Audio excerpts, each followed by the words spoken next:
associate cricket. I've been lucky enough personally to play a year in Northern Ireland, so I know a little bit about, let's say, the struggles of a non-test playing nation at the time.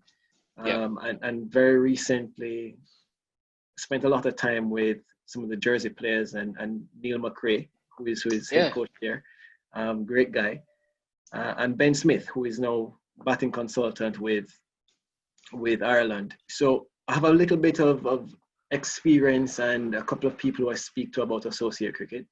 When I grew up, I looked at associate cricket as something totally separate, right? You know, maybe it's just because I've gotten older and been involved a little bit more, but the product looks better. The standard looks better. Do you think that is the case, or do you think it's just a matter of people have more access to it and coverage of the game now?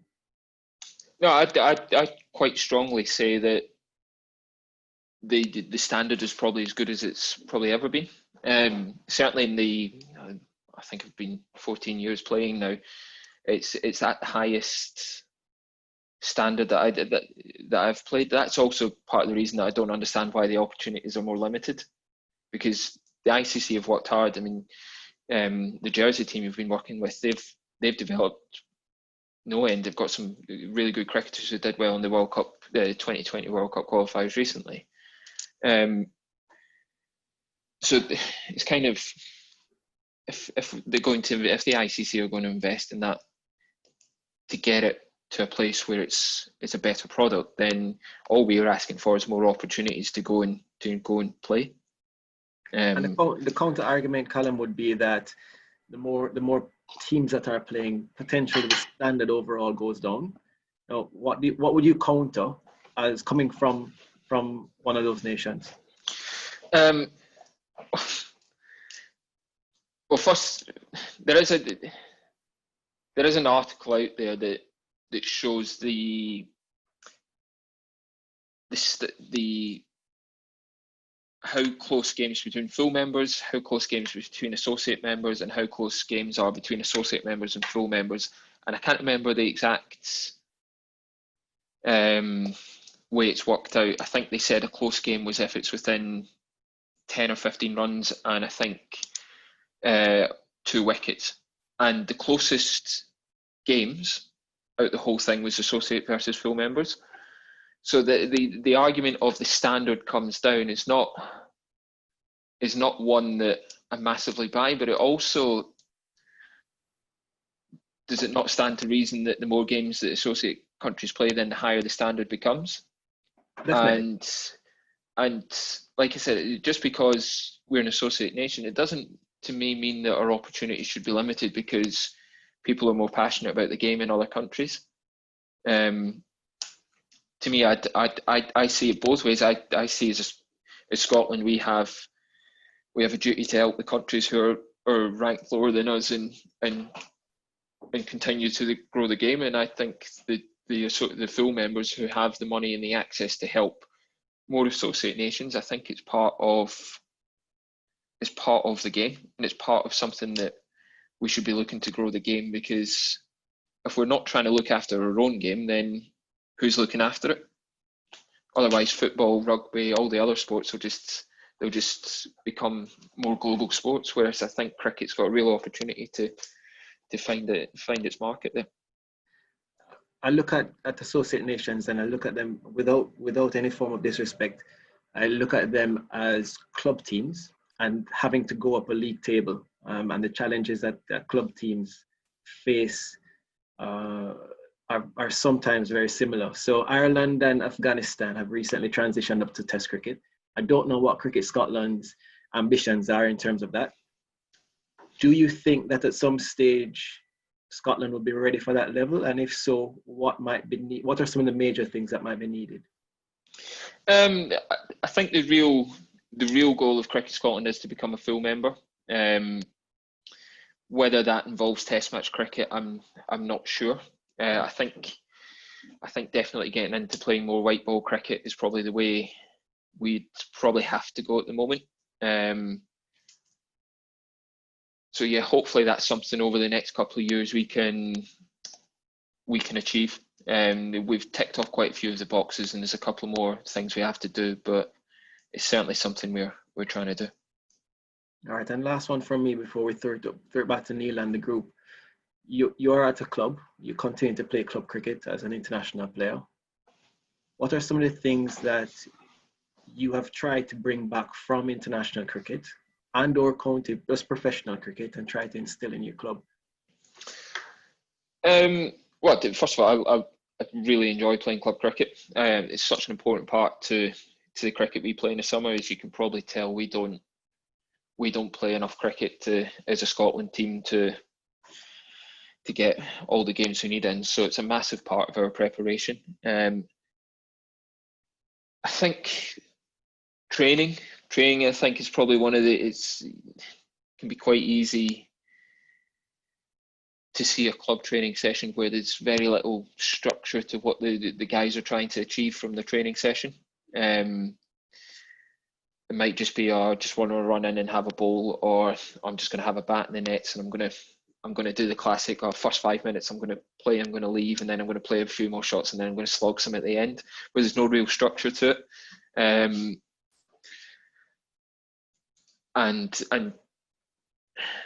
the two biggest things that probably change is, one is, I think, the playing of spin and training against spin. Certainly at Bexley, where I play and coach, we try and do as much of that as possible,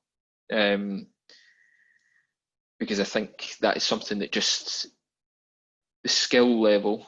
It was interesting to watch a little bit of the Holding interview. He said that he thought the skill levels weren't that different, or the skills you use weren't that different. Yeah, I think spin is probably the playing of spin, the ability to sweep or use your feet. The higher up you go, the more it's used. So I think that would be something that I'd massively encourage, and do try and encourage all club players to try and improve. But I also think a lot of the wickets that certainly we've played on, that I played on the last couple of years in Kent, they've probably not been as good as international wickets. So then it can be harder to play the cricket that you see on TV. So it's adapting it to figuring out how you play in a way that scores you 220, 250 even on good days. And what that looks like as a batting unit, and having a real clear plan of how you're trying to do that. And I think that's some of the things that I see. I think the international game, once you see it on TV, there are loads of positives for players to look at, especially younger players. But yeah, many times without knowing it, we need to sometimes take a check to see at the level that you're currently playing and the conditions and what the best practice, as you said, and some of the other things that maybe we can park until we get a little bit high up the food chain. And the ones, and to be honest, even if you went and watched some of the top teams train, and I think you gain a lot from your training, is doing the basics. Yeah. And there can be no excuse to not practicing your basics, even if it is just some underarms, but actually focused on them. There's a brilliant, if some of your players want to go and find it, of A.B. de Villiers talking about doing his drills and his basics and how much pride he takes on it. And if it's good enough for him, well, frankly, it's good enough for me. I mean, and that is something that you don't need world-class facilities for. You don't need the world's best coaches. You just need a good mindset and an application to doing some simple stuff quite well.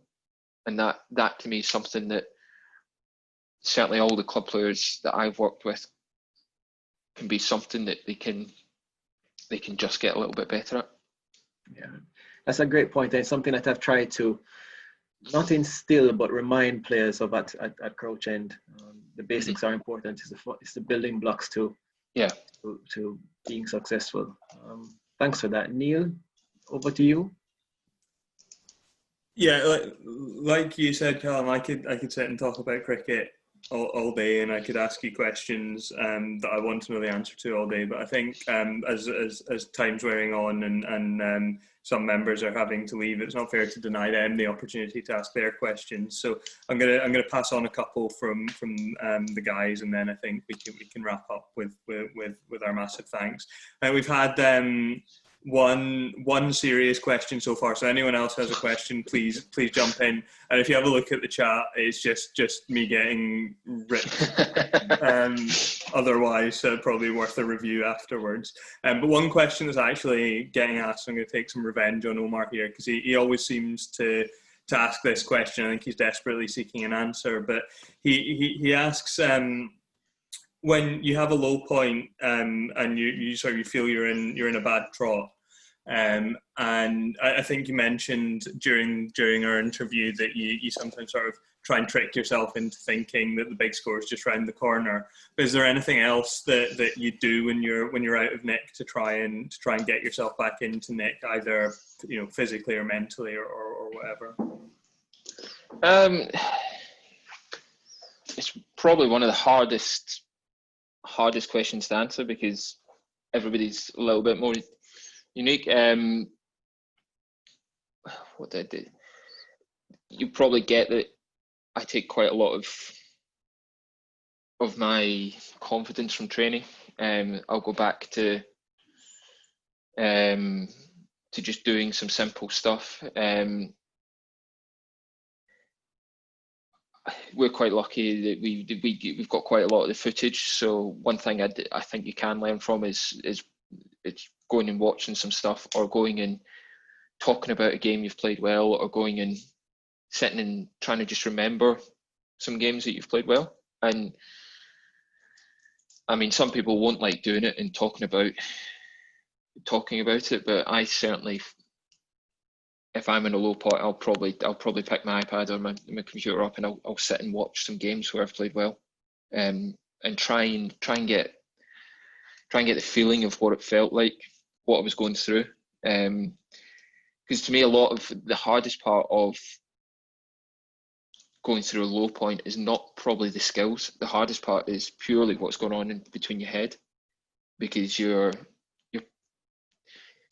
just not confident in yourself, and that goes no matter what level you're at. But it's something that I heard somebody say one day, is that you can't let the opposition know that you're not confident. You still got to go around your mannerisms in a way that, at least to the outside, it looks like you're confident, even if you know inside that it's scrambled. But to me, the biggest thing I'll do is go probably back to previous games and just sit and just think about them.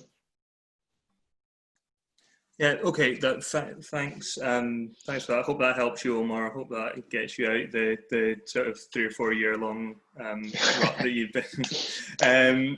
Now, I've got another question from Shree, who's one of our younger members, who's asking for the other side of that question, which is like, how do you react to a really good performance to sort of get yourself grounded again and go in to be able to achieve again? Because I think a lot of people know the sort of the temptation of, you've just come off a great innings, you try and smack the first ball you face for 4 and you nick off. So what do you do to sort of avoid that happening? I don't know. Has he got the answer for me? Because I did that quite a lot. I think that comes a little bit down to the dressing room environment, and it's certainly within the Scotland team. I've got 3 or 4 guys who I'm really close to, and we normally go for dinner the night before a game, and after the game we probably either go as a smaller group, or maybe, depending how the game's gone, a slightly larger group. And certainly when you're on tour, it's probably having just a constant routine. So it feels from the moment that you're getting ready for the next game, it feels like the next game. Obviously you'll have a bit more confidence, and that tricky part of the start of an innings might take fewer balls because you are in more form, but it's probably just trying to find a mental approach that keeps ticking over, and then having some players who'll not let you get carried away with yourself and remind you of what's expected of you. We have another question from Club Host. We know him as Ryan, but he's using his Sunday name today, which is Club Host. He wants to hear a bit about. You mentioned a couple of times that you've been involved in club coaching in recent years.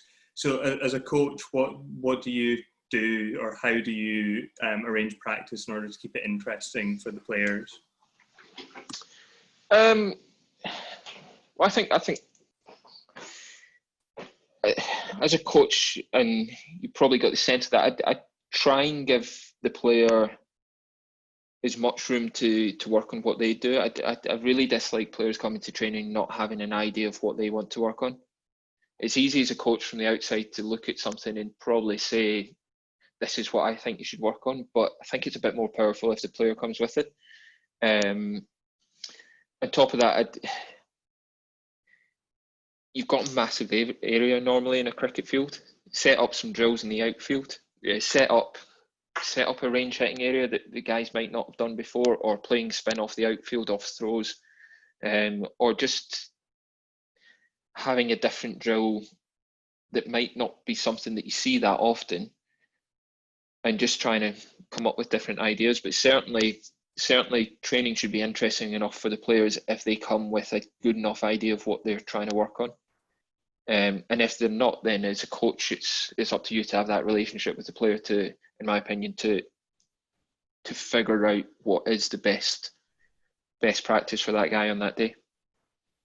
Okay, and I don't know much about the setup at Bexley, but are you working with sort of all ranges of abilities from sort of well, obviously the level that you're playing at is pretty high performance cricket for club cricket, and all the way down to sort of casual social cricketers, or how does that work? And if you're working, because that's what our club's like, and if you're working with all them, how do you sort of bring that all together into enjoyable training sessions? Bexley's quite a big club, so they've got quite a few coaches.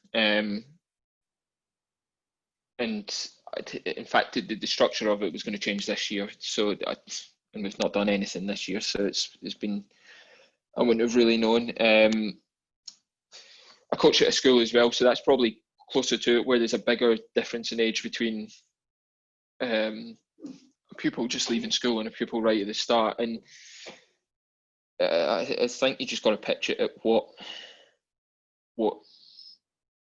level they're at and what you're trying to achieve out the sessions. And again, if a player comes to a session and he's down because he likes training and he likes the social side of it, and he wants to have a bit of a bat and ball, and he wants to go and have a pint after training session, and that's what he's getting enjoyment out of, then that's fine, because not all players want to be high performance players.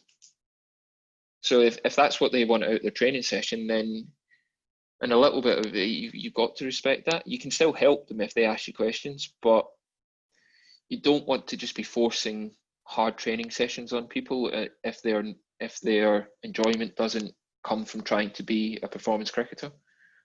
Now, it also works the other way. If they are trying to be a performance player, whether it be a first team player or a young player trying to make it into the seconds to make the first team, then they've also got to expect that some sessions are just going to be tough, and it's going to be some hard work. So again, I think it comes very much down to the individual of what they're trying to get out of their cricket, and then figure out what's best for them. Cheers. We've got one more from Shri again, who asks if there are any aspects of batting that you feel people, especially I think focused on a club level, ignore or underappreciate, that actually if a little bit of focus on that might lead to much better results. The playing of spin, the judgment of length, and going and rotating of strike, both against seam and spin. I think if we think of a lot of games you've probably been involved in, the spinner will get into a rhythm, bowling away, and then tie you down that you have to play a big shot. If you can find a way of scoring maybe even one or two more singles and over, it suddenly puts more pressure on the bowler, and then your bad ball naturally comes because they've got to try something. To me, that would be the biggest thing. I would encourage nearly all club players, and certainly players who go higher up the levels, is working on rotation of strike. And again, it's a slightly not as glamorous as practicing the scoop, the reverse sweep, the smoking out of the park. But if you get that bit right, then it frees up the opportunity to do the more glamorous stuff, because suddenly you're in control of the game and you're not being bowled at and you're not being forced to play in a way you don't want. Brilliant. Thank you very much. That's it from me, and by the looks of things in the chat, that's it from the members, at least in terms of questions that I'm going to read out from them anyway. Really appreciate you giving up your time on a Sunday evening. I know you say you've not got anything else to do, but I think we all know from experience that's not true. It is a real time commitment. Thank you for staying beyond the hour as well, and for taking some questions from the guys, and especially some of our younger members who I think will really benefit from it. I think from my perspective, that's been so interesting, and there's something I think for everyone to take from that. And we've said our club is a big a broad church, as they sometimes say, and we've had, you know, from people playing at the very top level in the first team, listening to people who turn out on a Sunday for a laugh, and everyone in between. And I think there's been stuff that everyone can take from that to I think entertainment for a Sunday night is a brilliant thing, and not to be sniffed at in itself, but also in terms of, we set up these sessions with the hope that, well, we couldn't train, I know we can now, but we couldn't train, that people could get something from learning. You talked a lot at the start of the interview about the importance of talking to people who know cricket and talking about cricket and learning from their example. That's what we hope for, and I think I speak for everyone here when I say that you've really delivered that for us in a big way today. So thank you very much. Thanks for having me. Yeah. With pleasure. I hand back to Simon for the sort of final few words. Not much from me, just to say thanks again. It's really interesting to hear your thoughts and how reflective you are in your career, and I think it's something that probably you've taken into your coaching career as well, which is also quite useful. Lots of different moving parts. We're supposed to be wrapping up, but final question from me, really, and it's a quick one. In 5 years, 10 years, 15 years, what would you like to do with your coaching career?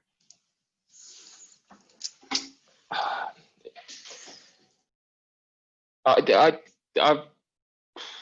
do I want to go with it? I want to try and become the best coach I can. A little bit in the manner of playing is that I think if you commit to something, I want to try and become a professional coach. I want to go down that route and I want to explore it.